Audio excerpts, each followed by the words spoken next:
দীর্ঘ 10 মাস ধরে বেতন ভাতা থেকে বঞ্চিত শিশুগৃহে কর্মরত সেবিকারা শুক্রবার বাধ্য হয়ে বেতন ভাতার দাবিতে রাজধানীর শিশু বিহার স্কুলের সামনে তারা বিক্ষোভ দেখিয়েছেন।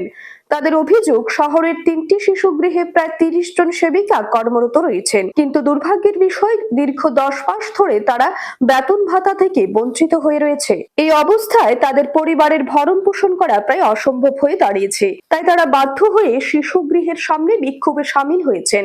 তাদের দাবি অতি সত্বর বেতন ভাতা প্রদান করা হোক। স্টাফরা সব মিলিত হয়েছে, আমরা 10 মাস ধরে বেতন পাইতেছি ত্রিপুরা কাউন্সিল ফর চাইল্ড ওয়েলফেয়ারের আন্ডারে আমরা চাকরি করতেছি। একটা আগরতলা, একটা নতুননগর, একটা উদয়পুর শিশুগৃহ, 3টা শিশুগৃহ। অফিসে দেখেন প্রত্যেকে আমরা মানবিকতার খাতিরে আমরা সব বাচ্চাটিরে নিয়ে পড়ে গেছি পরিষ্কারভাবে। আমরা বাচ্চাটির ফালেও যেতে পারতেছি না, কিন্তু প্রত্যেকটা হোমের মধ্যে 6 জন করে মাদার আছে, মানে আয়া, তারা বেতন পেতেছে না, তারা ঋণে ধারে জর্জরিত।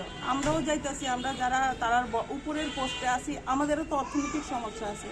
সেই কারণে আপনাদের মাধ্যমে আমরা মানবিকভাবে আমাদের মুখ্যমন্ত্রীর কাছে আবেদন জানাতেছি যাতে আমাদের বকেয়া টাকাটা আমরা দিয়ে দেওয়া হয়। কতজন আছেন? টোটাল 30 জন, 3 জায়গায় মিলে।